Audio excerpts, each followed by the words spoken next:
Philly show is presented by Fox One. It is Monday, October 13th, 2025. How is everybody? Ruben Amaro Jr. is here. Jim Salisbury, the man in the middle. And then there's me. I'm Todd Zalecki. Hard to believe, but if season's over, that's hard to believe. That I know, right? Like I was talking to somebody today. I said, it's just crazy to think. We're recording this on Sunday night. It's crazy to think that, I would be in Milwaukee right now. Maybe I should be in Milwaukee right now for the National League Championship Series. And the season's over, and I'm still picking peppers in my garden. That's just too early for the season to be over. That is too early for the season to be over. Instead, though, we are going to talk today about who the Phillies might bring back, who is probably gone, all those things. Let's go. It's time for the Parks First Pitch. First Pitch is brought to us exclusively by our partners at Parx Casino, Pennsylvania's #1 casino. So I sent Ruben and Jim a little bit of a thought exercise this weekend. I said, let's maybe talk about some of the guys who might be back, some of the guys who might not be back, because we kind of all agree that, well, I'm not going to put words in your mouth. Don't put words in my mouth, Todd. Do you? I feel like this team needs to make massive changes. Okay. Massive, not little ones. Bold, be bold, make big changes. Why not? It's time to retool and rebuild. Rebuild. You can rebuild by keeping some of the core people around, but retool. Major retulation. I feel the same way. I feel like they've got to do something. I got fired because I didn't retool early enough. Retool. Yeah. I mean, you're getting old. Hey, this era's over. This era is over. It doesn't mean that this era can't start again in next year, another era, but the era of these folks should start again. So I gave like 15 players, and I said, rank these guys in order of most likely to return to least likely to return. It's kind of an arbitrary list. I'm going to give everybody the list real quick. It is José Alvarado. This is all in alphabetical order. José Alvarado, Harrison Bader, Alec Bohm, Nick Castellanos, Bryce Harper, Max Kepler, Orion Kerkering, Brandon Marsh, Aaron Nola, JT Realmuto, Kyle Schwarber, Bryson Stott, Ranger Suarez, Trea Turner, and Taijuan Walker. Did not include some guys. Jordan Romano, didn't put him on the list. David Robertson didn't put him on the list. Matt Strom didn't put him on the list. Otto Kemp, those types of guys. You could, if you think we should have included some of these guys, you can tell us in the YouTube comments. Jim, Ruben, if you think, there will be comments. Oh yeah. But Jim, what do you think? They got to make some significant moves. Yeah, I think you need to change the mix. They acknowledged that last year. They tried to change the mix and really were not able to. It's going to be difficult to make, to me, significant changes. Mm-hmm. I mean, I'm sure you could just not re-sign a couple of your big free agents like Schwarber and Realmuto. That would be a significant change, but I don't think they want to go that route. I just think because you got some big $300 million guys with no trade clauses in your core, it's going to be very difficult to move. And then I just wonder about the value of some other players. But they'll make some tweaks. They'll make some changes. They might aim big on one particular change, and we'll see if they get it done. But yeah, you can't report to Clearwater with the same group. And we'll see if those changes extend even beyond the playing roster. But definitely need to change the mix, freshen things up. When the Yankees had their great run, 96, 97, 98, 99, 2000, every year a new face came in. Every year a new face came in. Clemens came in one year. Who else? Knobloch came in one year. Kevin Brown, I think, came in. Didn't A-Rod come in one year? A-Rod came in after that. But during their great run, there was always that new guy that came in with a hunger for a ring. And obviously the Phillies have that hunger. They haven't gotten there, but they were, even though they're successful, they changed that mix, and I think it helped keep things fresh. So We'll see how big the mixing bowl is here, but they do need to break it out and do some mixing. What do you think, Todd? I think they have to do something big to show. You know, Jim, you make a great point. I remember in the spring of 2009 talking with Pat Gillick about how Ruben decided to move on from Pat Burrell. And I remember Pat Gillick telling me, I am a strong believer that even when you win, you need to bring in fresh blood to kind of keep things fresh. Mm-hmm. And so, Ruben, you decided not to bring back Pat Burrell. You brought in Raul Ibanez.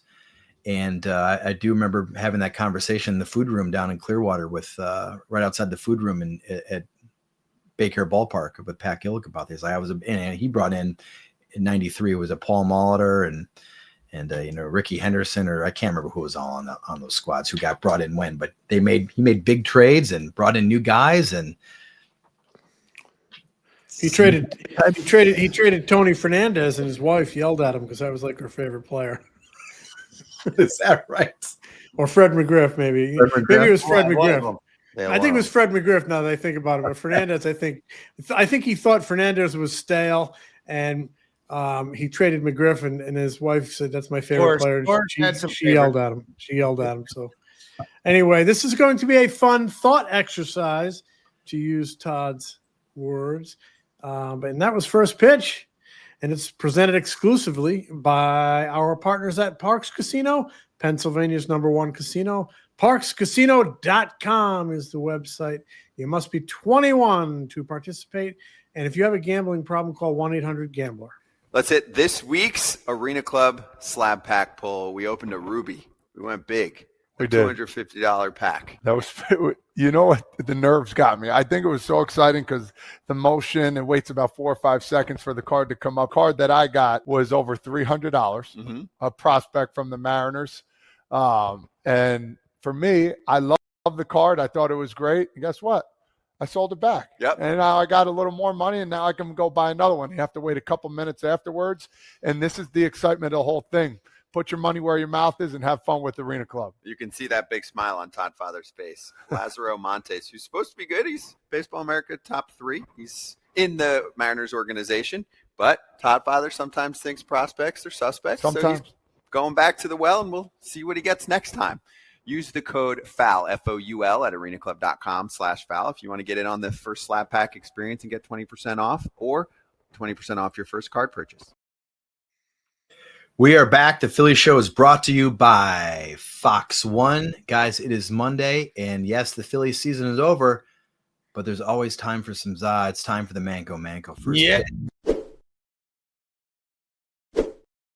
Za. Za. We love the za. Manco first pitch every week all season. We have picked the best Phillies player, play, performance of the season. We thought we'd be doing this a little bit longer with some Phillies highlights, but here we are, guys. So let's run through it. Does anybody want to get us started? Do you want me to get us started? You get it started, Todd. You make it happen. I'm going to say, and I think people understand where I'm going with this, I'm going to say Orion Kerkering for standing up and talking to reporters after the game, after probably the worst moment of his life, certainly of his professional career. And I thought he handled himself really, really well. And like I said, long after that in the clubhouse, he had tears in his eyes. His eyes were swollen. His eyes were red. I mean, this obviously was just a devastating moment for him in his life. He's going to carry it forever, but I give him all the credit in the world for coming out and standing up and talking about that terrible moment. So I'm going with Orion Kerkering for just doing something maybe some people couldn't do, maybe some people wouldn't have done, but he did it. Good pick, man. That's a good pick. He showed a lot of character. I'm going to go the night before that. Not a lot to cheer about on the Phillies side in this series. Their starting pitching was pretty good. And in Game 3, Aaron Nola and Ranger Suarez teamed up for 7 innings, 1 run. Good performance. Kept them alive for a night. Gave us everybody something to hope for one night. So, I'm going to give them maybe they can split a piece of pizza. They should split. Hey, I got to go with my man, Jesus Luzardo. I think he did a hell of a job. He pitched extremely well in the 2 outings, out of the pen once in the rotation on game 2, pitched really well. Also pitched really well out of the bullpen, and frankly thought he should probably stay in there before the ill-fated happenings later on in that game that took the Phillies down. But I don't know all the numbers, but I think he pitched really well, a lot of confidence, and it's going to help him moving forward.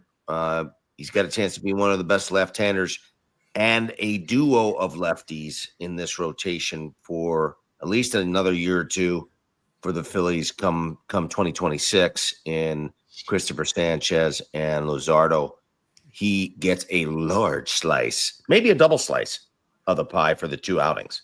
Really, you make a really good point. He's got a chance to be, really. I mean, I think he probably proved a lot to himself this year. 1, staying healthy. 2, having a career high in innings. I think those could be really good springboards for him going forward. Absolutely. So, okay, guys, let's jump into this. We ranked 15 players. Jim sent me his list. Ruben sent me his list, and I put my list together. And let's start most likely to return. Those 15 players I mentioned. This will be no surprise. Bryce Harper, 15th on the list in terms of most likely to, or least whatever, most likely to return in 2026. Bryce. I had him at 14. I had Turner. 14. There you go. Yes, you did. Yeah, and Trea Turner was 14th on the list. Not really surprises with either 2 of those guys. No. Yeah. No, because those contracts are tough to move. He's no trades. Harper's staying here. Yeah. Not that they shouldn't consider them. You have to be open to everything is what you're saying. Everything. Be bold. I would wide open, man. Be wide open. I know they got no trades. Mm-hmm. And it's likely that they will not go anywhere, but I wouldn't close any doors. Not a door. If I were the GM, I would not close any doors. I'd leave them wide open. Doesn't hurt to tell people that you'll listen to anything. Somebody might go crazy and give you something that's like, wow, that ingenuity, man. Ingenuity. Change it up. Exactly. So Bryce Harper, 15th on the list. Trea Turner, 14th on the list. 13th on the list, Phillies right-hander Aaron Nola. Did we all go that way? Let's see. I had 13th. Yes. Nola. He finished with 9 points. I had him 13 too. They need the pitching depth, and he's owed a lot of money. And coming off a down year, it's gonna be tough to move. It'll be tough to move with all the money associated with it, also. So that's a combination. But I like having Nola around because they do need the depth, and they got other monies coming off the books. So number what is it? Where are we? 15, 14, 13, 12. 12 on the list. Math is not my strong suit, guys. I have all these pages. It's called math. It's called math. Math is not my strong arithmetic. Suit. Number 12, though, we are all on the same wavelength again. Really? With 12 points, we all picked Bryson Stott. Wow, that's crazy. Bryson Stott, who's going to be a free agent after 2027, so they have 2 more years of team control. He had a 637 OPS before the break and 855 OPS after the break. It sounds like we are all believers in his mechanical adjustments at the plate in the second half and his ability to maybe carry that into 2026 and be that player. Ruben, you and I know we're high on him in our preseason shows. I think I said he was going to hit 300 and make an all-star team. And I said he's going to have a chance to win a batting title. Yeah, he has that type of potential. So, but I'm a believer that he's still relatively inexpensive, and him and Edmundito Sosa can serve as a productive tandem. I mean, his value is. I mean, the adjustment was great, showed a lot of promise. But they need some inexpensive pieces to make contributions, and that's a pretty good platoon. So I'm not in a rush to move off it. I also believe that the quality of his infield play in the middle of the field, Really be it second base or shortstop, is essential to the quality of a team. So I would not move on from him. Strength up the middle, man. Correct. I love his defense. Correct, Mundo. Correct, Mundo. Correct, Edmundo. Edmundo's buddy. Number 11 on the list. Brandon Marsh, free agent after 2027. He struggled in the first half, came on strong in the second half, batted 302 and 881 OPS after the All-Star break. I had him more down toward the middle. Yeah, you had him down toward the middle. I had him a little higher. I had him at 11. Yes. I got Schwarber at 11. I think, I only knocked him down to 11 because I think he's a free agent. You never know what can happen, but I also think he's going to be back. Yeah, I mean, I think the one thing there is if you're going to get creative, possibly, is if they decide Justin Crawford is ready to make the opening day roster and we're going to run him out there and play him every day. Are they too much of the same guy? Especially if they feel like Justin Crawford is a better left fielder than a center field. I don't know. I mean, I'm just trying to run through some scenarios where. Well, that's a possibility. I got Marsh at 8. Right field. You can put Marsh in right field, and I got some other people in right field that should be gone. Right. So and then, okay, so this might make Phillies fans feel good. Not that we have any say in anything the Phillies do in the offseason, but number 10 on our list, Phillies designated hitter, Kyle Schwarber. We all feel that he will be coming back more than not in 2026.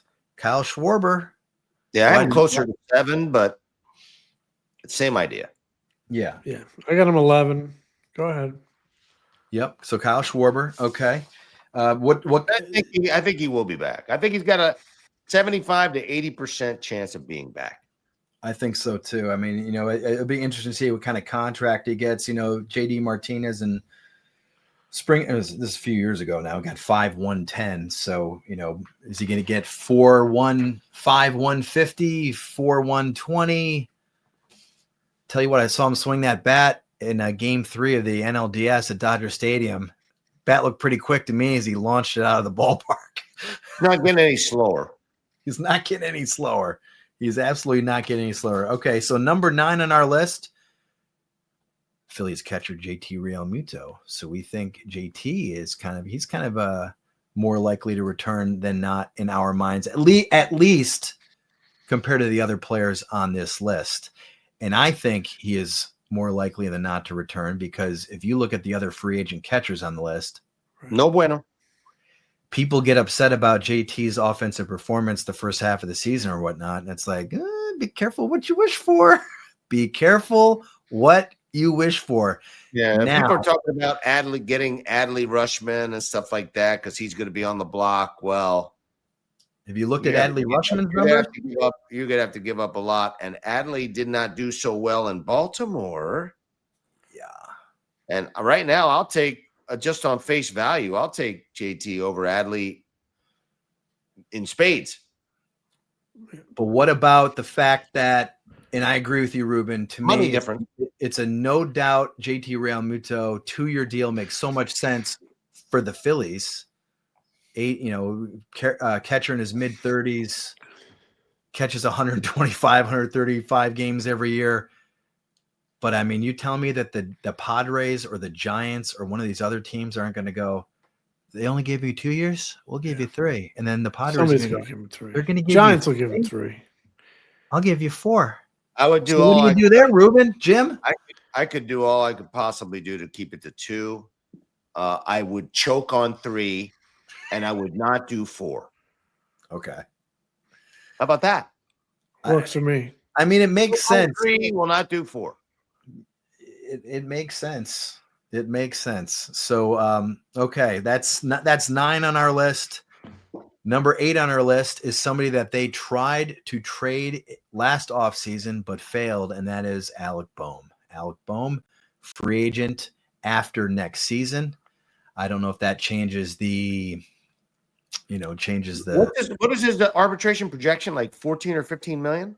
I'd have to take a look at that. I know they've run some of those models. I think he's probably between 12 and 15 million because I think he made around 10 or 11 this year. Let me take. He made eight change, I think. Right? Yeah, he made $7.7 million. My bad. So he'll probably make somewhere around 10 or 11 next year. Yeah, 10 or 11.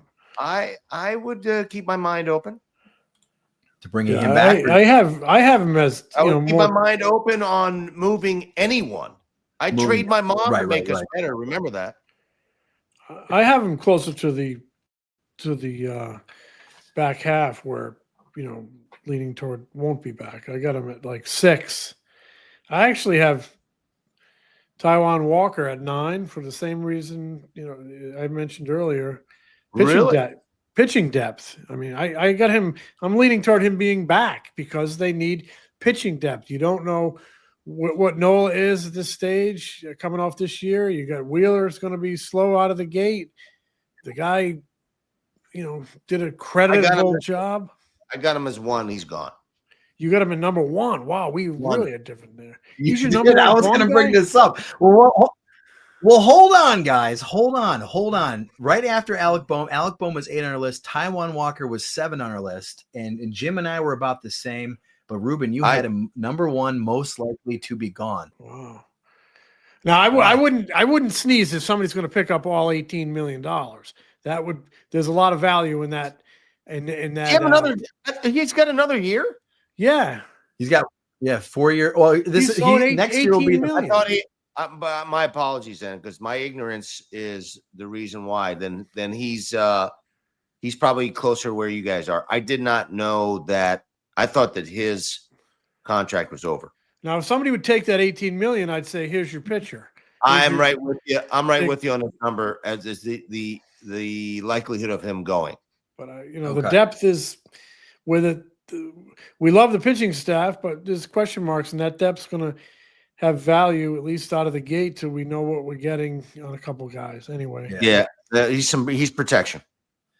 Okay, so we're now down to 7, and there was a tie for 5th. So before we get to the top 5 players that we think are most likely to be gone in 2026, Ruben, we got to talk about what's going on at. Oh yeah, we do.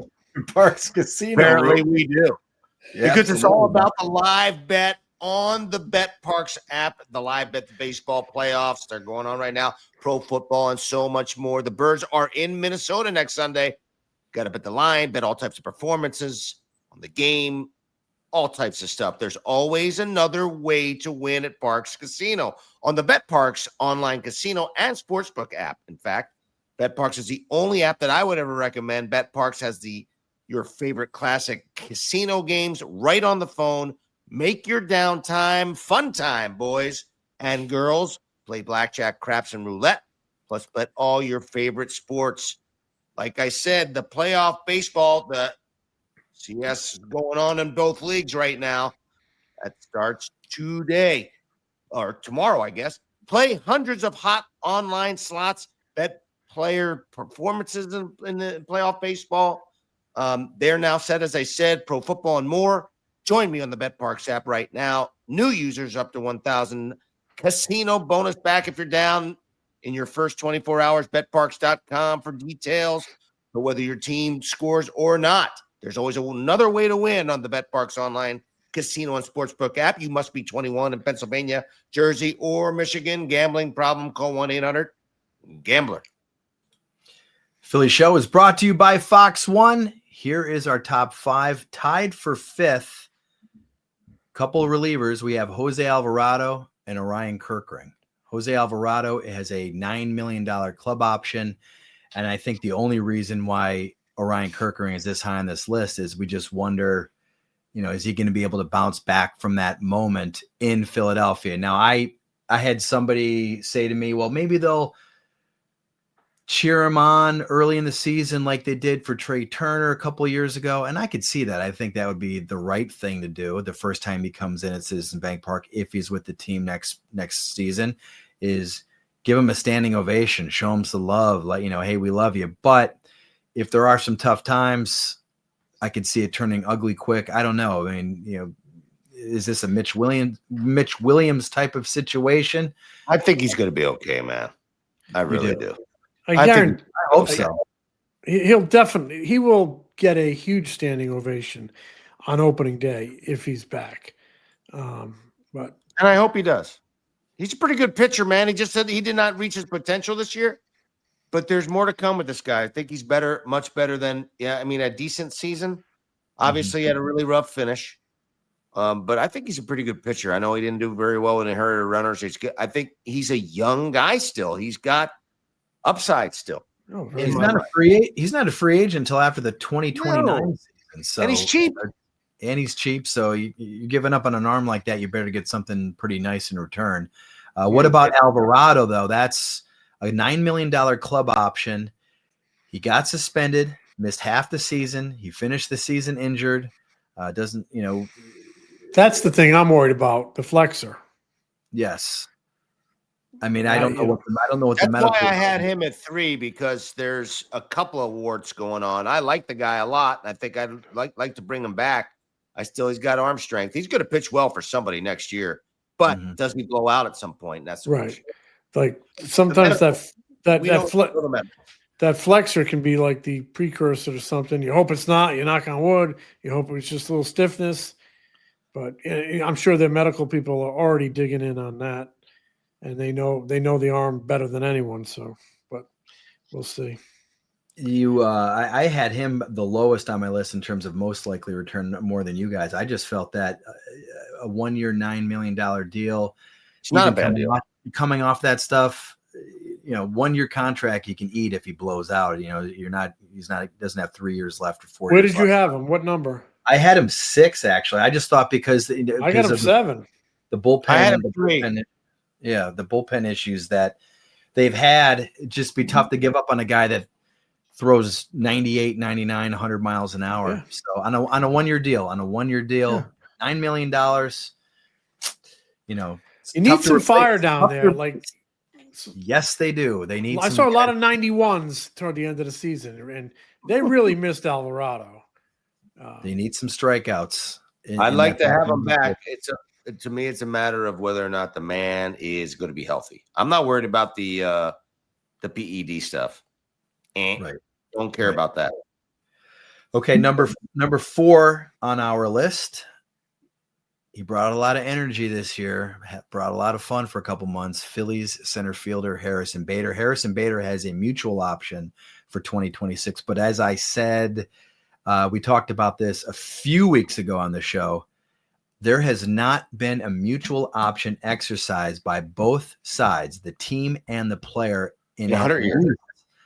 Yeah, at least the last 3 or 4 off seasons. I mean, mutual options never get picked up. And if I'm Harrison Bader, because the Phillies would jump at a 1-year, $10 million deal for Harrison Bader. They'd be like, please, thank you, Jesus. But Harrison Bader is probably going, I just played my butt off. I had my best year offensively in several years. I play a great center field. I'm not going to settle for a 1-year, $10 million deal. I might be able to get 2 for 20 or whatever the number is. So so for that reason, I wonder if he'll be back. Now, if he declines it, how comfortable are you guys in terms of bringing him back on a multi-year deal if that's what he's looking for? Like, I'm not. Okay, why? I would not do a multi-year deal. The back of the card means a lot. Yep. He's bounced around in 4 years or whatever. He's bounced around. He's been released once. He had a great stretch. I don't know if he can duplicate it, but I'd love to have him on a 1-year deal, 2-year deal. I'd probably let him go. And if you have a need for him next year or the year after, you trade for him again. I don't know. I'm kidding, but 1 year 12, 1 year 13. After that, I'm done. 1 year, right, yeah. And I think he owes it to himself to try to get more. So yes, absolutely. Of course he does. He'd be. I think he'd be crazy to pick up his side of the option and just settle for 1 year 10. I think if I'm him, I'm going in and trying to get a multi-year deal somewhere. So for that reason, he finished 4th on our list. And number 3, I don't think this is a real big surprise, but Max Kepler. I got him number 1 on my list. He is You the had him- most likely not to return. You had him most I likely see not. no way that he returns. I don't blame you. I don't blame you. I had him tall too, but not that tall. Yep. Yeah. I mean, you look just a real disappointment. I know he came on a little bit towards the end of the season in that platoon role. He kind of tapered off at the end, but Ruben, you said back of the baseball. They have other options. I mean, they have Marsh and they have Crawford coming, another lefty. I think they're, if they had a choice, they're just going to have Crawford play left and maybe Marsh play right if Castellanos isn't back, and see what they do in center. Or they'll just have him play center field, because I don't think Marsh can play center every day. Thompson did a good job. Kevin Long did a good job getting Kepler to the finish line, because we thought he was going to get released with 2 months to go. They got him to the finish line. They got some contributions. Handshake. Thank you. Yep. And Adios. you mentioned the back of the baseball card, 4 out of his last 5 seasons. An OPS plus under 100 means he provided below league average offensive production. So he's been a below average league offensive player for 4 out of the last 5 seasons. I don't know why you would expect him to all of a sudden bounce back next season. Okay. Number 2 on our list is Nick Castellanos. He is entering the 5th year of a 5-year, $100 million deal. He finished the season with negative 0.6 WAR.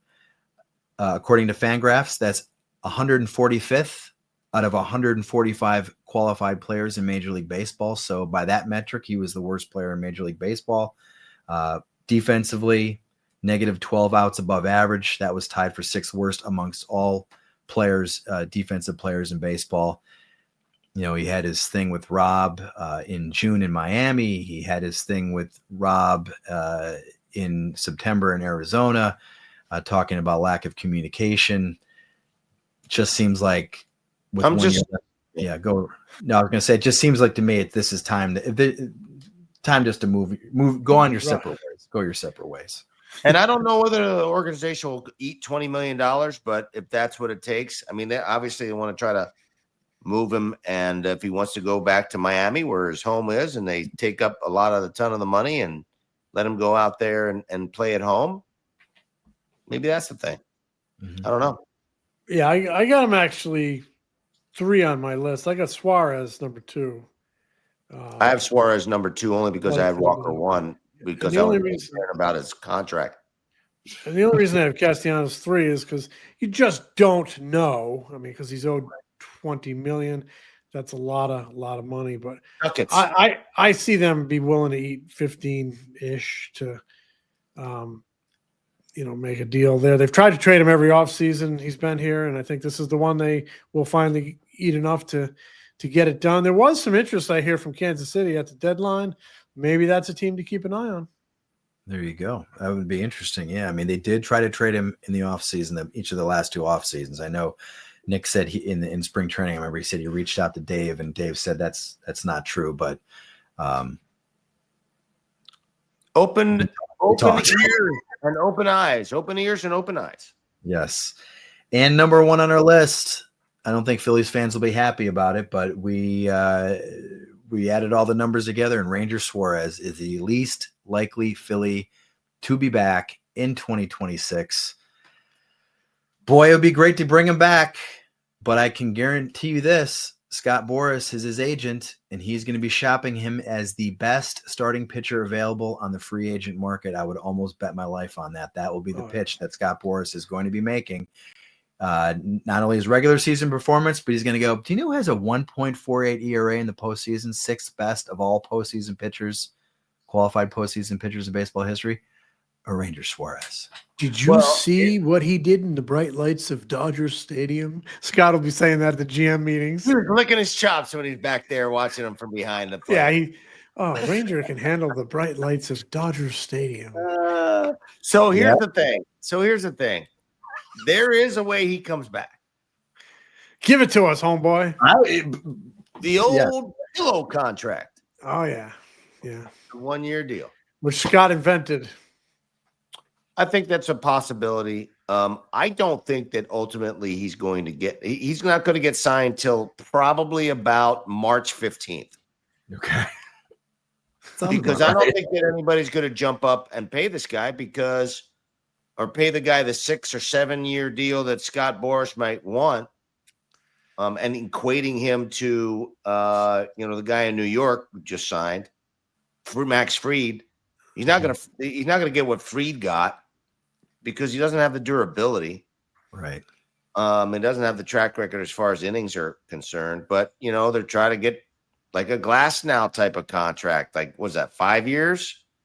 Yeah. Maybe a little north of of Glass now. I don't think they'll get that. I don't think anybody's going to give him that deal. I look at the Mania, and he might sign a pillow contract as a result with somebody. I look at the Mania AAV, $25 million. He's so much better than Mania. So now it becomes term. I don't think he's going to get 5 years. How about that? You don't think so? I don't. Pillow contract. I think they're going to be shooting for 6 or 7. Right. Yeah, that's a big number, man, for a guy that has never been able to stay healthy. Remember when Arrieta was a free agent? He was a Scott Boras guy, and the word was he wanted 7 early in the offseason. And somebody in the Phillies organization says, there is no way we're signing Jake Arrieta. No way. And then they ended up signing him when his ask got down to 3 years. Right. So yeah, maybe it's similar. Yeah, maybe. I'm fascinated by that one. That's going to be fascinating because it's him and Framber Valdez as far as lefties are concerned. That's it. Right. That's all she wrote, I think. I mean, Rangers I could see the Mets and Dodgers both being in on him. On Ranger, I could definitely. I mean, the Mets need to do something to address their starting pitching, and that would be a hell of a thing to do. Have Steve Cohen swoop in and take Ranger from John Middleton. Yeah. But you can't sign everybody. You can't bring everybody back that you want, especially if you are going to prioritize Kyle Schwarber and JT Realmuto, who, based on our rankings, we think are more likely to be back. No doubt. Are more likely to be back than Ranger Suarez and a lot of these other players on the list. So, no doubt. It's going to be an interesting offseason, guys. It will be not interesting. It will be fascinating. I mean, who knows? It is going to be cathartic, I think, in a lot of ways. I think that they need to really shake it up. I mean, significantly. Mm-hmm. And if you have to move a big contract, I think that they should consider it. Are we talking shake it up like Rick Ocasek and Benjamin Orr of the Cars? Shake it up. Yes, that's exactly what we're thinking. Yeah. Worst concert of all time. They didn't do anything. Boy, it's funny you said that. I saw them in high school, and they just stood there. Everybody says they were played. They didn't do anything. Concert, but a great band. The Cars were a great band. Okay, great band, but terrible concert. Yeah, they were a boring concert. So both of you guys saw the Cars in concert and both had the same opinion of them? They sucked. They did nothing. They were like cardboard cutouts. Thank you. But really? I saw them in high school. I actually bought a T-shirt, or one of those, with the black arms and the 3/4 sleeves, and it had the tire tracks on the back, the Cars. I wore that shirt forever. That's great music. They were literally like Dead October. Cars. That's so interesting. That's so interesting because their videos were so great back in the 80s. The videos were good. They were very creative. They were creative, but they weren't. They didn't do anything. Sometimes I actually get on a little like on a Cars kick when I'm at the gym, and I play them a lot. The Cars are great. I love even some of the like new wave-ish stuff. Like I'm not talking about the music now. Panorama, the new wave stuff they had. It's good stuff. Oh, that's awesome. Yeah, that's awesome. So, well, I think this was fun. We had 15 Phillies, ranked them all to the end. Again, our top 5 least likely to return. I think we'll get significantly picked apart by our fans. I love it. Oh yeah, absolutely. I mean, this is part of the exercise. How can you have Ranger number 1 versus Alvarado or Kerkering? I mean, that's the whole point of this. That's the whole exercise. point. Absolutely. So we had Ranger 1, Castellanos 2, Max Kepler 3, Bader 4, and tied for 5th were Alvarado and Kerkering. Most likely to return, top 5 was Bryce Harper, Trea Turner, Aaron Nola, Bryson Stott, and Brandon Marsh. But right behind them, guys, were Kyle Schwarber and JT Realmuto. So maybe that maybe it'll actually work out that way, and we'll have those guys. You never know. You never know. You never know. So, we will have a lot of people have been putting in the YouTube comments. Thanks so much. I can't wait for next year. We'll see you guys next year. We're not going anywhere. No. We're talking Phillies all winter long. So all you Phillies fans that, are going to turn on the radio or open up the newspaper and not see, Phillies coverage or Phillies talk, you can keep coming back to the Phillies show. We will be here every week doing shows, talking about what's going on in the off season, having lots of fun, having some laughs. We'll get some guests on too. Don't think we're not. Yeah, we're going to have some guests on throughout the off season. So we're going to have a lot of fun. So please keep coming back and checking out the Phillies show. Don't forget the PhilliesShowShop.com is open. Scan the QR code on your screen if you're watching on YouTube, or just go to the PhilliesShowShop.com. We've sold some hoodies because it's getting to be a little chilly outside. The hoodies are coffee mugs. Yeah, I got some coffee mugs we've been selling. So, guys, we'll be back. We'll be back later this week. Smell you later. Smell you, Jim. The Philly Show is brought to you by the Foul Territory Network. Subscribe to The Philly Show on YouTube and wherever you get your podcasts.